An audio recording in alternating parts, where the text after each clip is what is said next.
नमस्कार, मैं दिव्या तिवारी। स्वागत है आपका। आप अभी तक में बात करेंगे उत्तराखंड की कुछ खास खबरों की।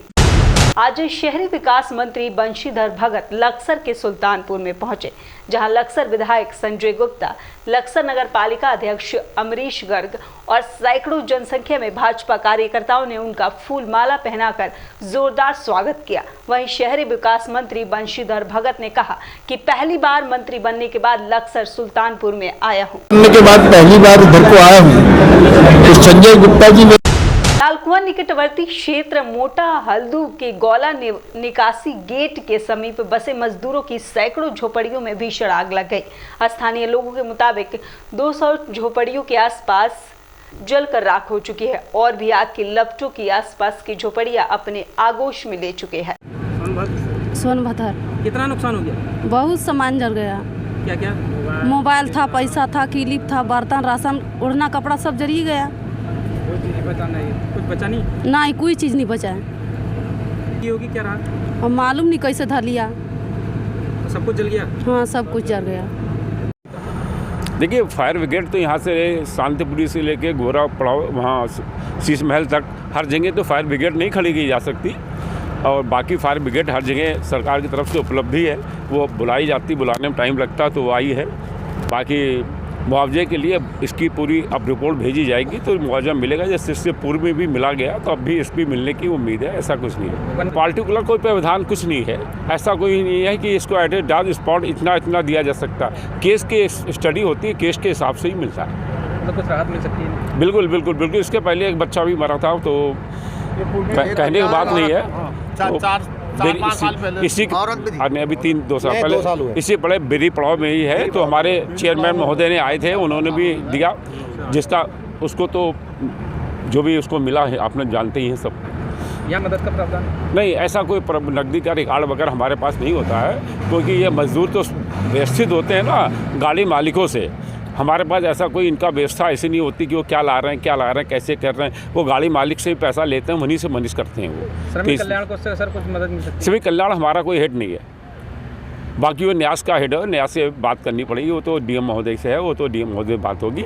लेकिन प्रेजेंट टाइम में तो हमारे पास कोई कल्याण मद का ऐसा कोई पैसा नहीं होता। नहीं, वन निगम लेता। वन निगम की तरफ से कोई आर्थिक मदद दी जाएगी? बिल्कुल बिल्कुल। वही आर्थिक मदद की बात तो पहले भी कर दी है, मैंने बात कर दी कि इसमें आर्थिक मदद होती है।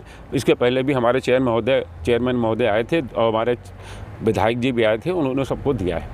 आते ही वास्तव में बहुत दर्दनाक है ये कि गरीब आदमी जिस तरह अपना गुजारा करता है झोपड़ी बना करके, वो तो आजकल एक ज़रूरी कर दिया है सरकार ने कि रजिस्ट्रेशन सबका होना ज़रूरी है। तब से एक राहत की बात ये होती है कि पहले तो जानकारी नहीं होती थी कि यहाँ कितने आदमी काम कर रहे हैं, कहाँ पे कर रहे हैं, लेकिन आज कम से कम ये जानकारी रहती है कि इतने लोग काम करते हैं। तो सरकार भी उसकी हर तरह से मदद करने का प्रयास करती है। मैंने आते ही तहसीलदार को फ़ोन किया है, सेंचुरी को फ़ोन कर दिया गया था, सेंचुरी की ने भी मदद की है, उनकी भी गाड़ी आ गई है, ये भी गाड़ी आ गई है। और यहाँ के स्थानीय लोगों ने इन लोगों की बहुत मदद की है। उसी समय से लगे हैं सब लोग, और सब आदमियों को लग रहा है दिल से जुड़े हुए, दिल से जुड़ करके काम कर रहे थे स्थानीय लोग। बिल्कुल बिल्कुल सरकार पूरी मदद करेगी।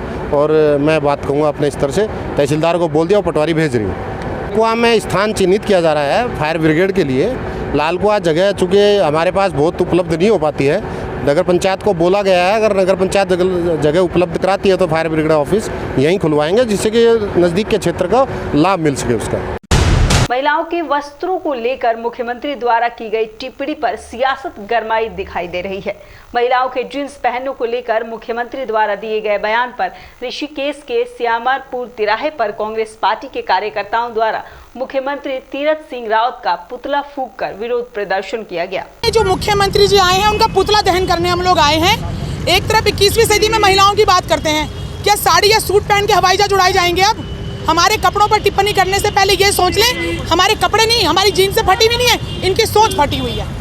ये पहले सोचे कि ये क्या बोल रहे हैं।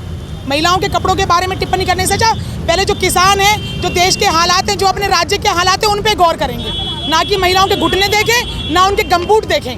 बिल्कुल सहन नहीं करेंगे, महिलाओं का अपमान बिल्कुल सहन नहीं करेंगे हम लोग। कुछ नहीं है, अपनी या तो माफ़ी मांगे, पर माफ़ी मांगने से भी इनको माफ़ी मिलने वाली है नहीं। हम जगह जगह ऐसी प्रदर्शन करेंगे, इनके पुतले जलाएंगे। हमें ऐसा मुख्यमंत्री, ऐसी सरकार नहीं चाहिए। अंशुल त्यागी छिंदवाड़ा से, महिला ब्लॉक अध्यक्ष डोईवाला।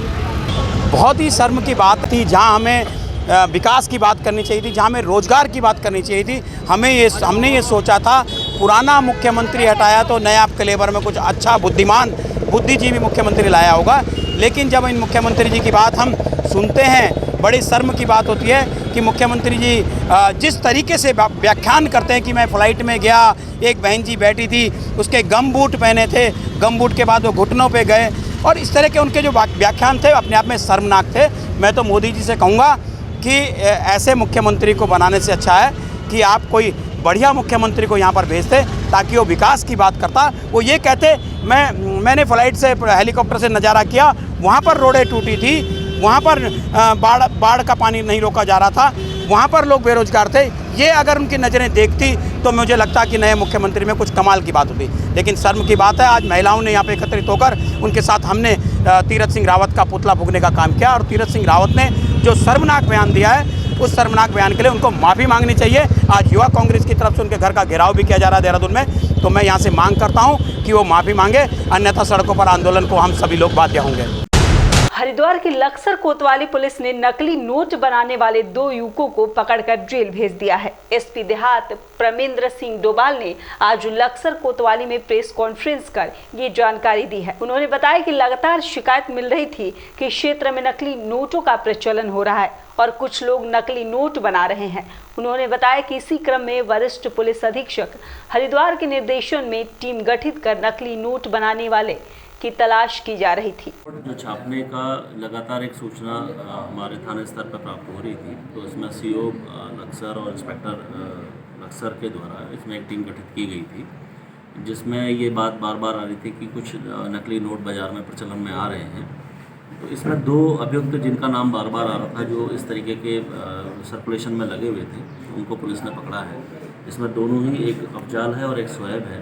इन्होंने अपने ही एक प्रिंटर और पूरा लैपटॉप और पूरे एक व्यवस्था करके इसमें A4 साइज़ के कागज़ में नोट छापने का ये काम कर रहे थे। तो इनके पास से करीब 45,000 रुपये के आसपास के हमारे नकली नोट मिले हैं, जो 200 के हैं, और बाकी जो A4 साइज़ में करीब 72 पेजेस वो मिले हैं, जिसमें इन्होंने ये नकली नोट छापे हैं।